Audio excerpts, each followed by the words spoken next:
La década de los 50 fue un periodo vital para nuestro petróleo. Su explotación ocupó un lugar central en la agenda política y fue uno de los detonadores de la caída de los gobiernos de Juan Domingo Perón y de Arturo Frondizi.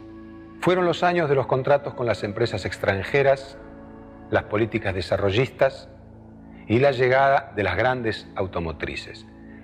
Una época compleja y contradictoria, en la que los que se decían nacionalistas negociaban contratos con la Standard Oil de California y muchos de los que se decían liberales defendían el monopolio estatal de YPF. ¿Cómo comprender esta época? ¿Cuál fue el resultado para el país de estas políticas? De estos temas trata el programa de hoy.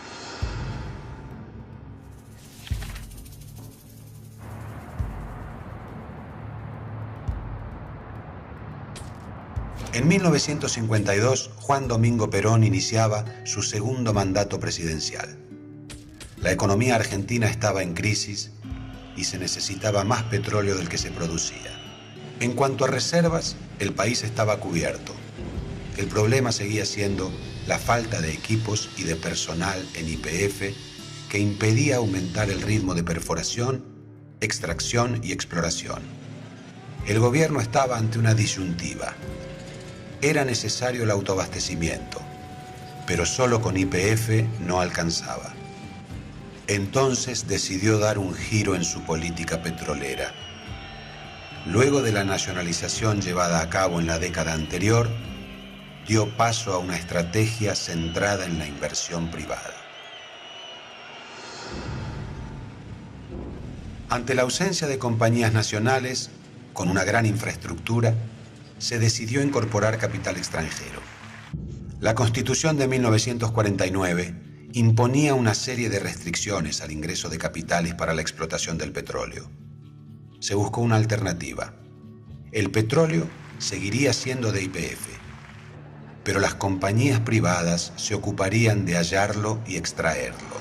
Lo que pasó fue que se podía decir que con la nacionalización no había posibilidad en el YPF de entonces de conseguir el autoabastecimiento. Es decir, era una contradicción en los términos de decir petróleo en manos de YPF y autoabastecimiento, por razones, entre otras, de ineficiencia de la empresa, ¿no? Perón se resignó a esa realidad.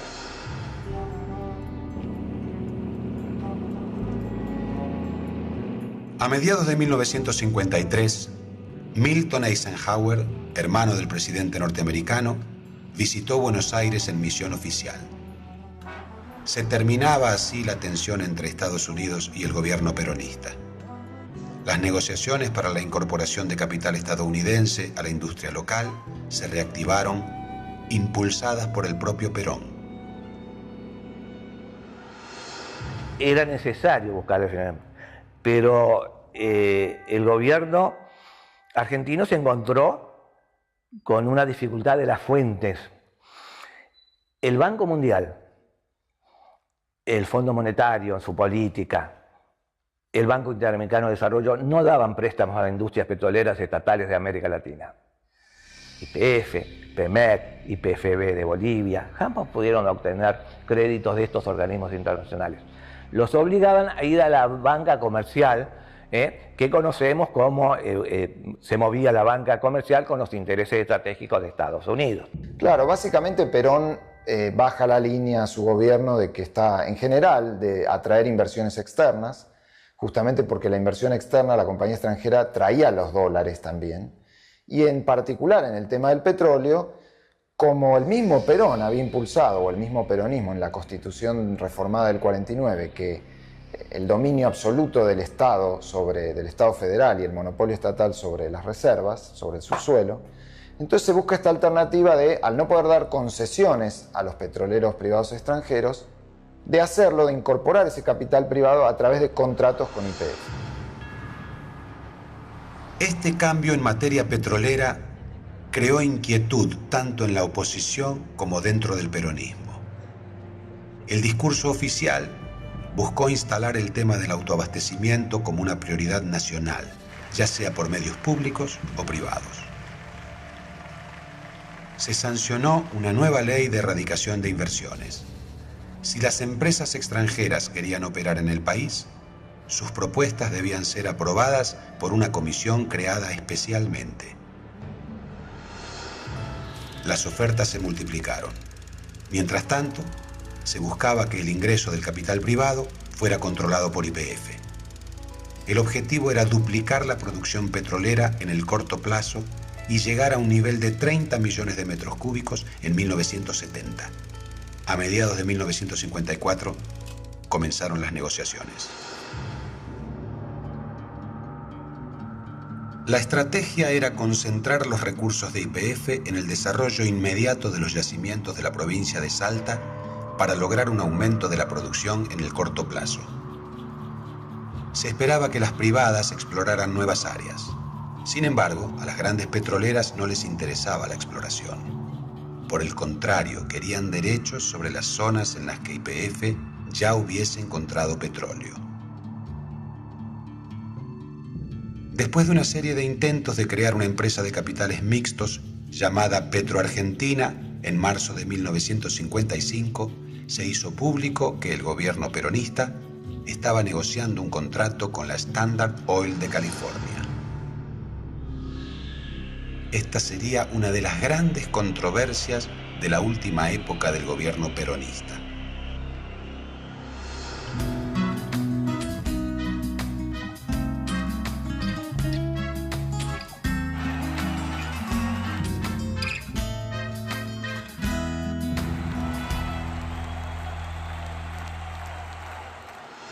Todo el mundo se da cuenta, dentro y fuera del peronismo, que esto es un cambio bastante marcado respecto de la doctrina en general que tenía el peronismo, que era muy nacionalista y estatista en todos los temas, no solo en el petróleo. Entonces, cuando aparecen las empresas norteamericanas, la California, que fue la primera que firmó el contrato, que nunca se llegó a ejecutar, pero una filial de la Standard Oil, digamos, ¿no? Para la mitología peronista era, ¿cómo? Estamos arreglando con los malos. Perón se dio cuenta de que había que sacar petróleo, porque no vivíamos del aire, ¿no? Y entonces invitaron al Standard Oil de California a presentarse a hacer un contrato con el Estado argentino, ¿no?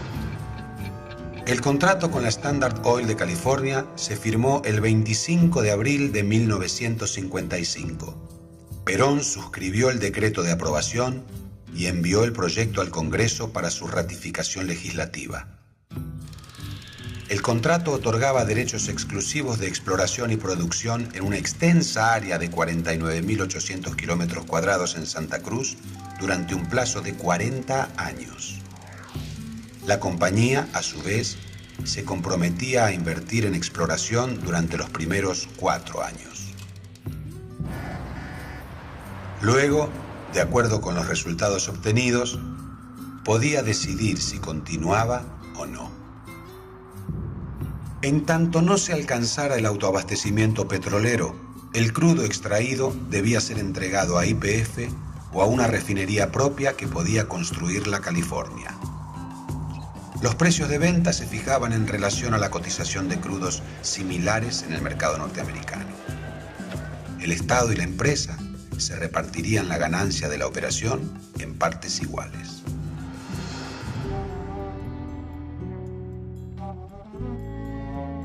Aprovechando el desgaste del gobierno, la oposición política cerró filas y se lanzó en un ataque frontal contra el acuerdo. Todos los aspectos centrales fueron duramente criticados. Se acusaba a Perón de entregar la soberanía nacional a los intereses petroleros norteamericanos. Yo no creo que fueran tan malos los contratos de Perón. Lo que pasa es que la situación política estaba muy tensa en ese momento y fueron utilizados, la verdad sea dicha por la oposición, aprovechando el sentimiento nacionalista básico que era en ese momento muy extendido en la Argentina y siguió siéndolo, para atacarlo al gobierno de Perón. No era porque fuera el estándar o algo, sino que decían, por ejemplo, se le da a una compañía, se le da una zona para explorar enorme, que se explota geofísicamente con rayos, y entonces el contrato da una zona muy grande para que irle entregando a medida que iban averiguando si había petróleo. Entonces empezaron a decir que eso era el atentado a la soberanía, que se cedía territorio, que había aeropuertos clandestinos, una cosa todo disparatada. Arturo Frondizi, uno de los líderes de la oposición radical, encabezaba la lista de los más firmes opositores. Meses antes había publicado el libro Petróleo y Política, donde defendía el nacionalismo petrolero y el monopolio estatal, una política que en los años 20 ya había formulado Hipólito Yrigoyen. Desde la izquierda se sumaron a esta postura el Partido Comunista y el Partido Socialista. Incluso dentro del peronismo, el apoyo al proyecto fue limitado. Eran muy pocos los que estaban dispuestos a defenderlo públicamente. Habría que agregar además que esto se produce, las primeras conversaciones se producen en la segunda mitad del año 54, la firma del contrato se produce ya en el 55, son meses en los que el gobierno de Perón estaba en una situación ya en decadencia, muy conflictiva, con muchos enfrentamientos abiertos. El contrato con la California fue uno de los detonantes de la ofensiva política contra Perón. El 16 de junio de 1955, una escuadra de aviones de la Marina de Guerra bombardeó la Casa Rosada con la intención de derrocarlo. Este hecho impidió la ratificación del acuerdo.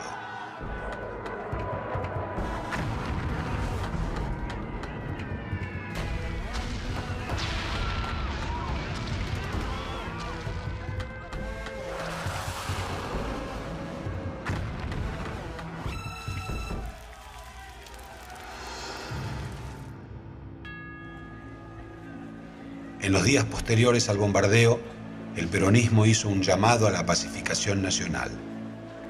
La oposición radical, liderada por Frondizi, condicionó su apoyo a que el gobierno retirase el contrato del Congreso. Perón incorporó modificaciones en los puntos más cuestionados, pero continuó con las negociaciones con la California. El 15 de septiembre, Eduardo Rumbo, especialista en temas petroleros del peronismo, defendió el contrato en un programa radial de gran repercusión. Pero no hubo tiempo para argumentaciones.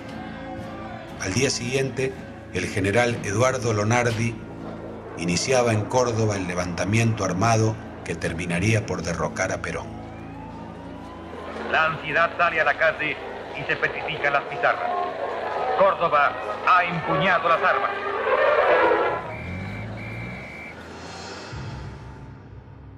En los años 40, un derivado del petróleo era indispensable y se usaba para muchísimos propósitos, sobre todo en los hogares: el querosén. Tanto es así que en la primera mitad del siglo XX, en nuestro país, el mercado del querosén era más importante que el mercado de la nafta. Luego, con el correr de los años, fue desplazado como fuente de energía por el gas natural y la electricidad. Durante mucho tiempo el querosén fue el rey y se generó toda una tecnología alrededor de este hidrocarburo. Fuera de las grandes ciudades, donde el tendido eléctrico no estaba muy extendido todavía, se utilizaba para iluminar. Este artefacto, que se llama sol de noche, fue muy popular hasta la década del 50.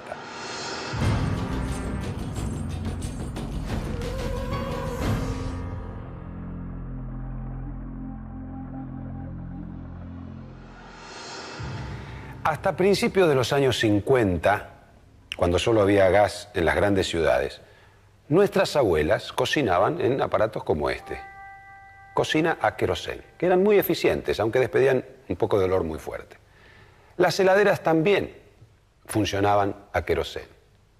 Este combustible fue fundamental hasta que se extendió la red de gas natural, y lo sigue siendo, aún hoy, en lugares donde la red no llega.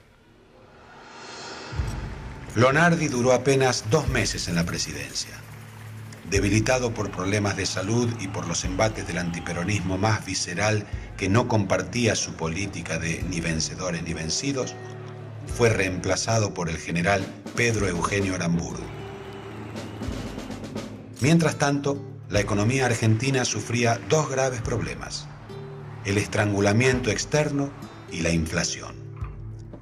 Fue por esos días que se suscribió el primer acuerdo con el Fondo Monetario Internacional, una constante que marcaría la política económica de los años venideros.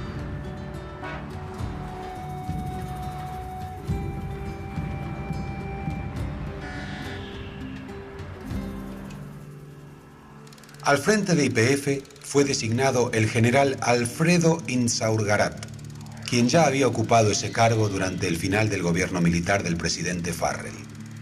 Para ese momento, la petrolera estatal producía 2/3 del petróleo procesado en las refinerías argentinas. Eso, el 16%, Shell, el 14%, y el resto estaba repartido entre las pequeñas refinerías de capital argentino como Isaura, El Cóndor y Ragor. Creo que la política de la Revolución del 55 en materia económica fue esencialmente continuista de la línea menos abierta recibida de Perón, porque Perón había iniciado una apertura que la Revolución Libertadora, así llamada, cerró y volvió un poco, diríamos, al peronismo previo, ¿no? La opción de los contratos con empresas privadas parecía políticamente inviable. Solo restaba encarar la recuperación a través de YPF. En agosto de 1956 fue aprobado el plan de reactivación de YPF que le daba a la compañía el poder para contratar y financiar obras. Se hizo entonces la licitación número 5100, la más importante en el país hasta ese momento, por el monto de dinero involucrado. Incluía todas las obras necesarias para la explotación de los yacimientos de Campo Durán y Madrejones en Salta, y para la construcción de vías de transporte para los productos de la destilería de Luján de Cuyo en Mendoza. Mientras tanto, la Convención Constituyente derogó la Constitución peronista de 1949, incluido el artículo 40 de nacionalización del petróleo. Esto dio nuevamente el derecho sobre el subsuelo a las provincias, lo que puso en riesgo la propiedad de YPF sobre las áreas de explotación de hidrocarburos. El gobierno tomó entonces medidas para reservar el territorio para YPF mediante la intervención federal de las provincias petroleras. Estas, sin embargo, comenzaron a presionar para obtener una mejoría en la participación de las ganancias. De forma simultánea, los gremios petroleros dominados por la dirigencia peronista enfrentaron a las nuevas autoridades, forzando mejoras salariales. Esto deterioró las finanzas de YPF. En febrero de 1958 estalló una huelga en los yacimientos petroleros de Neuquén y el gobierno respondió militarizando la zona. A la hora del balance, la gestión petrolera de la Revolución Libertadora fue pobre. No logró reactivar la industria a través de YPF y el incremento de los ingresos de la empresa estatal causado por los aumentos de precios de los combustibles se licuó con la inflación, que fue muy alta durante el periodo. En 1958, la Revolución Libertadora llamó a elecciones. Fue electo presidente el radical Arturo Frondizi con el apoyo del peronismo proscripto. Su programa petrolero fue uno de los pilares de la plataforma electoral. Si bien su figura había crecido con las críticas al régimen peronista, sus políticas no serían muy diferentes. América Latina deberá dejar de ser productora exclusiva de materias primas. Deberá alzar su propia industria pesada, su industria petroquímica y sus fábricas de químicos. Es paradójico que Perón termina su gobierno con una política petrolera pro capital privado, lo cual no cierra mucho con la idea que uno tiene de Perón. 3 años después, Frondizi, también caracterizado como un gobierno, digamos, nacional y popular, viene con lo mismo. Tal como había prometido en la campaña, Frondizi impulsó una ley de nacionalización de los hidrocarburos.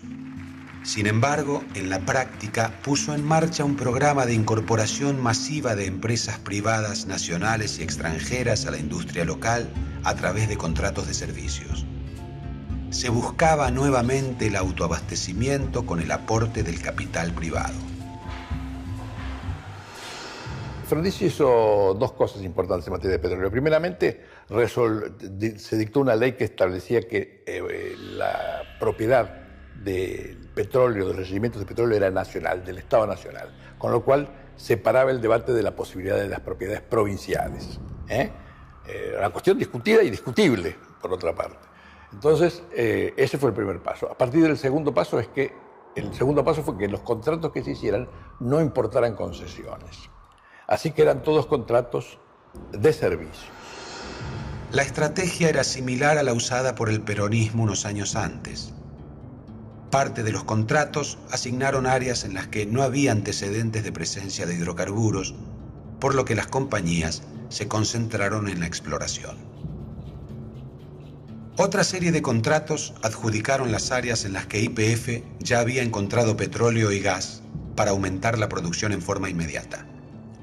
Estos contratos, firmados con compañías internacionales y locales, serían los más importantes. Para 1963, representaban más de un tercio de la producción de petróleo total de la Argentina.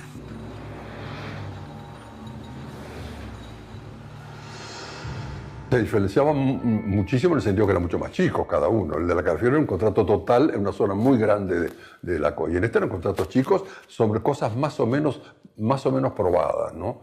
Y otros de exploración, por eso había unos de exploración que el tipo se tiraba el lance. Si lo encuentra el petróleo, le daban la concesión. Si no lo encuentra, no. Otros había ya para explotación de pozos, ayudar YPF en pozos. Otros para arreglar los pozos. Es decir, había de todo ahí, ¿no? La duración de los contratos que finalmente aprobó Frondizi iba desde 20 a 40 años y todos contemplaban la reducción gradual del territorio adjudicado. YPF mantenía la propiedad de los yacimientos y del petróleo producido y se comprometía a comprarlo al precio internacional de referencia. Las empresas, por lo general, asumían compromisos mínimos de inversión. Frondizi lo que quería básicamente, para decirlo en una palabra, era impulsar la inversión en todos los terrenos. Tanto la inversión pública como la inversión privada, tanto la inversión nacional como la inversión extranjera.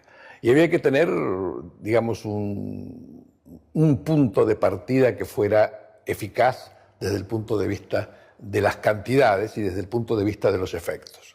Para acelerar la producción en sus propios yacimientos, YPF firmó además con 3 compañías extranjeras.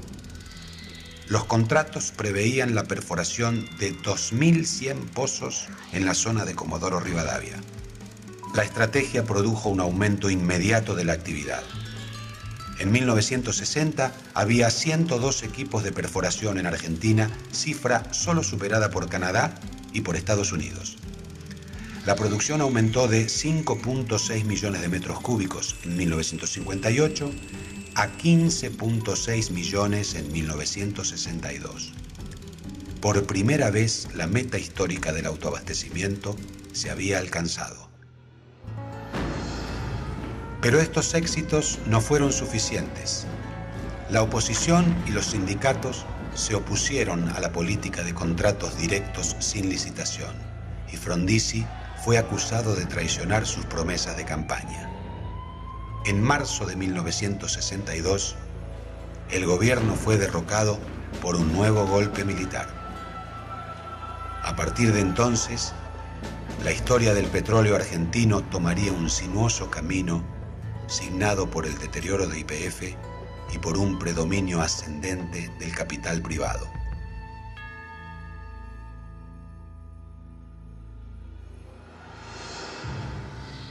Como pudimos ver, la intervención del Estado en materia energética fue fundamental para el país.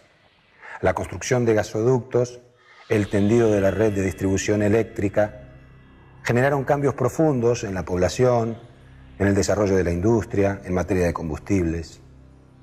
En un mundo donde la demanda de energía es cada vez mayor, la administración de los recursos naturales y no renovables, como el petróleo y el gas, tiene una importancia central.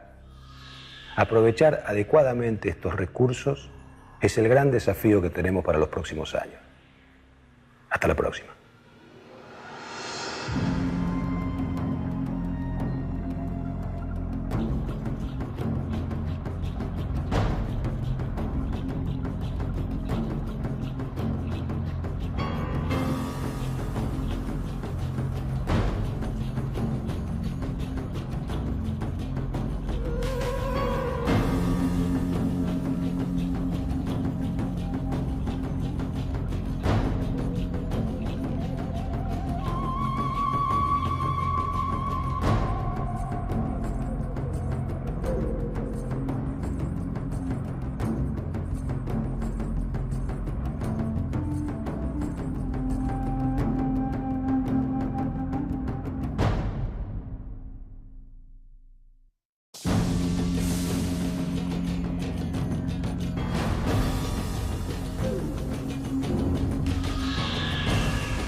La década de los 50 fue un periodo vital para nuestro petróleo.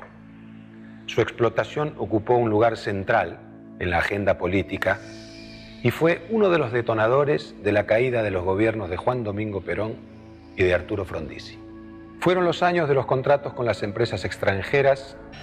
Luego de la nacionalización llevada a cabo en la década anterior, dio paso a una estrategia centrada en la inversión privada. Ante la ausencia de compañías nacionales, con una gran infraestructura, se decidió incorporar capital extranjero. La Constitución de 1949 imponía una serie de restricciones al ingreso de capitales para la explotación del petróleo. Se buscó una alternativa. El petróleo seguiría siendo de YPF, pero las compañías privadas se ocuparían de hallarlo y extraerlo. Lo que pasó fue que se podía decir que con la nacionalización no había posibilidad en el YPF de entonces de conseguir el autoabastecimiento.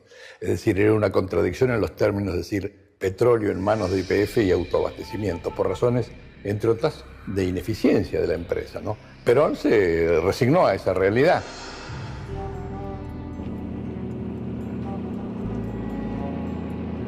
A mediados de 1953, Milton Eisenhower, hermano del presidente norteamericano, visitó Buenos Aires en misión oficial.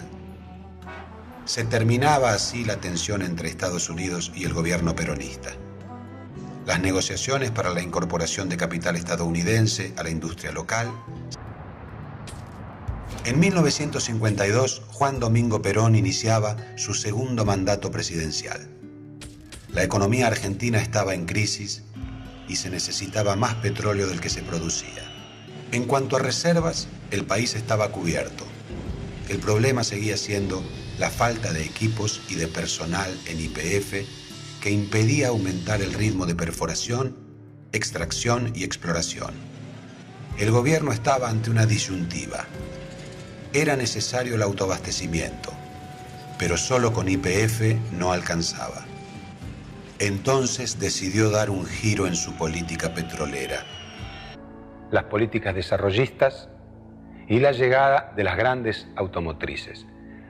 Una época compleja y contradictoria, en la que los que se decían nacionalistas negociaban contratos con la Standard Oil de California y muchos de los que se decían liberales defendían el monopolio estatal de YPF. ¿Cómo comprender esta época? ¿Cuál fue el resultado para el país de estas políticas? De estos temas trata el programa de hoy.